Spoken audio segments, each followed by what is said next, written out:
Hey, so I am making this video because I wanted to talk today about relaunching my website, about how I'm relaunching my website, how the fact that relaunching my website sounds weird because it's just my website, it's me, I'm not relaunching myself. Anyway, I digress. Basically, I started this website, tomrayswebsite.com, to try and just talk about what I wanted to do. I believe it was maybe 2016. 2017. Around that time, I started Tom Ray's website. I was like, I want to figure out what I want to do. I want to start an online business and talk about it or figure it out on my site. So I need a website, and that's what I did. So I started talking about things I wanted to try. I started posting things there. I wanted to get back into comics, so I started posting my comic there. And I did that because my comic was literally a diary about one thing that happened each day. That was the name of the comic. It was Then This Happened.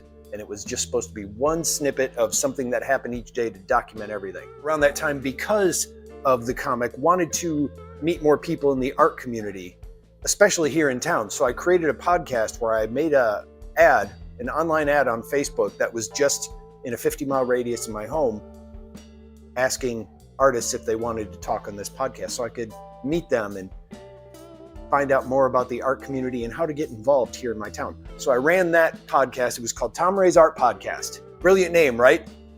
I mean, it actually worked because I wanted my name to be out there a little bit more in the search engines. Plus, I wanted to start doing art. There you go. I don't need to justify it. I just thought it was funny. The problem was, as I did this podcast, I was still making music. I was still doing other things. And the podcast kind of started to take over my website. It really became a podcast website for that podcast. So I felt like I couldn't post anything else I was doing there. And that became a problem because now if I did post my comic, if people didn't know what that was, if they were coming there for the podcast, they'd see a bunch of comics and be like, did I come to the wrong site? And there was no way really to just go from page to page to go read more than one comic. There was no next and previous that really just showed the comics. I wanted to rebuild my site from the ground up because of this. But on top of that, I still needed to have a specific home for each other thing that I did. Now that I had these ideas, I had already been doing my band Lorenzo's Music site, but it was on an old platform. Along with my Tom Ray's website was on an old platform. It was one that I liked. It was free. I knew how to manipulate it the way I wanted to. But now that I was making these new sites, I wanted them to be more customizable. I wanted to be able to do things on it that I needed. I wanted to be able to link things to relative things. Okay, I just described things with things. But I needed them to be more focused in each category. So my Lorenzo's Music website, I redesigned. Plus, I'm an open source developer. I'm really into open source for music, for creating. I'm into Creative Commons. So I rebuilt the site by hand using Jekyll. Jekyll is a static generated website. I host it on my own server. I can just write in what I want it to do. Everything is code-based. Everything is, it's not the most user-friendly if you're used to using CMSs. But for me, I mean, if I'm like, oh, I want this to do that, I can just go, okay, and put in a include or make it, put a statement where I want this to happen if this type of post is done. Anyway, I'm going way too much into the technical stuff here. So then the time came to first remake the Lorenzo's Music website, because we were actively putting out stuff. We were doing things. I had been doing some promotions with the Ubuntu operating system for their summits and things like that. So I focused on that first. Then I had relaunched that, so you can check out the Lorenzo's Music website and see what I did. Then I wanted my comics to have their own home, and I used to have a website for when I made cartoons many, many years ago, but it was in Flash, and you can't make Flash sites anymore. They're not even viewable.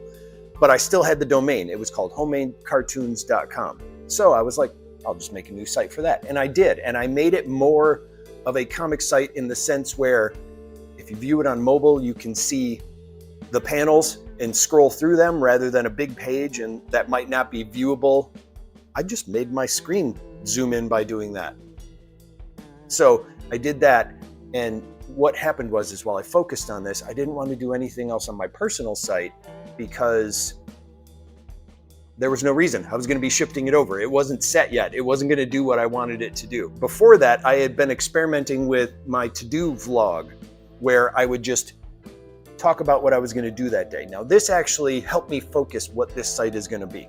So I want to do more of a story-driven sort of what I'm creating thing. Stuff like this, where it's like I'm just explaining how I'm making my stuff work. I'm not particularly focusing on one subject.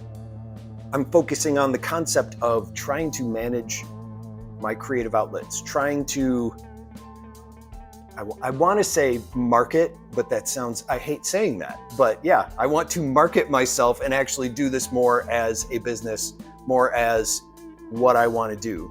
And I think behind the scenes stuff is helpful. So I don't know, that's what this site is going to be. I'm going to be doing more vlog stuff, but I'm also going to be posting like behind the scenes stuff, making of stuff. So I guess I'd like to hear a comment on if you have been following this site, if you're seeing this now going, oh, he hasn't updated this site in a while.